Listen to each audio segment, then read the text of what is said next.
2026 চনত অসমৰ পৰা বিজেপি চৰকাৰখনক বিদায় দিবৰ কাৰণে সাম্প্ৰদায়িক আৰু ফেচিবাদী বিজেপিক ব্ৰহ্মপুত্ৰত দলিয়াই পেলাবৰ কাৰণে আমি এটা অভিযান আৰম্ভ কৰি আছোঁ।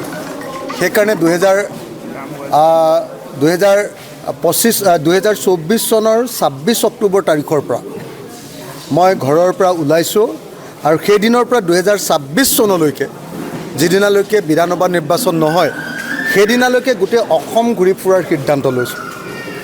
গোটেই অসমতে ঘূৰি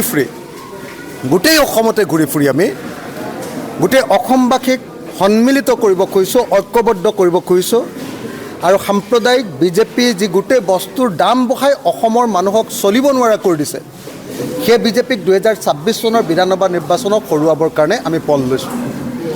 আমি আপোনালোকক কথা দিছোঁ যে 2026 চনত সকলো বিৰোধী দল ঐক্যবদ্ধ হ'ম। কংগ্ৰেছ, ৰাইজৰ দল, অসম জাতীয় পৰিষদ, CPI, CPM, CPIML সকলো দল বিৰোধী দল যিমান আছে সকলো আমি ঐক্যবদ্ধ হ'ম আৰু ঐক্যবদ্ধ হৈ 2026 চনৰ বিধানসভা নিৰ্বাচনত আমি বিজেপিক পৰাজিত কৰিম। এই সংকল্প লৈ আজিৰ এই সভাখন আয়োজন কৰা হৈছিলে। আজি আমাৰ বিকি পেগুৰ নেতৃত্বত নতুনকৈ আম আদমি পাৰ্টিৰ পৰা জইন কৰা বিকি পেগুৰ নেতৃত্বত আৰু ইয়াৰ আমাৰ জিলা কমিটিৰ নেতৃত্বত আজি ইয়াতে আমাৰ সভাখন অনুষ্ঠিত হ'ল। জেংৰাইমুখত আমাৰ সভাখন অনুষ্ঠিত হ'ল আৰু এই সভাৰ জৰিয়তে আমি আগন্তুক পঞ্চায়ত নিৰ্বাচন আৰু লগতে 2026 চনৰ নিৰ্বাচনৰ কাৰণে আমাৰ যিসকল সমৰ্থক তেওঁলোকক আমি সাজু হ'বৰ কাৰণে আহ্বান জনাইছোঁ। আজি প্ৰায় 100তকৈ অলপ বেছি শতাধিক আমাৰ সদস্যই আজি ৰাইজৰ দলত যোগদান কৰিলে।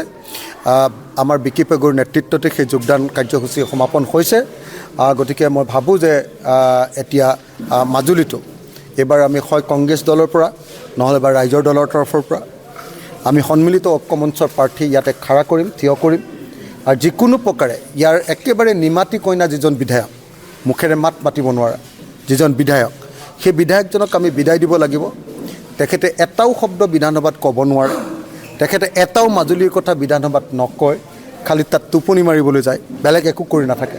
গতিকে মই ভাবোঁ যে 2026 চনত আপোনালোকৰ ইয়াৰ পৰা এজন স্থানীয় মানুহক, এজন সক্ষম মানুহক, এজন যোগ্য মানুহক যাতে আমি ইয়াৰ পৰা জিকাই পঠিয়াব পাৰোঁ তাৰ কাৰণে চেষ্টা কৰিম।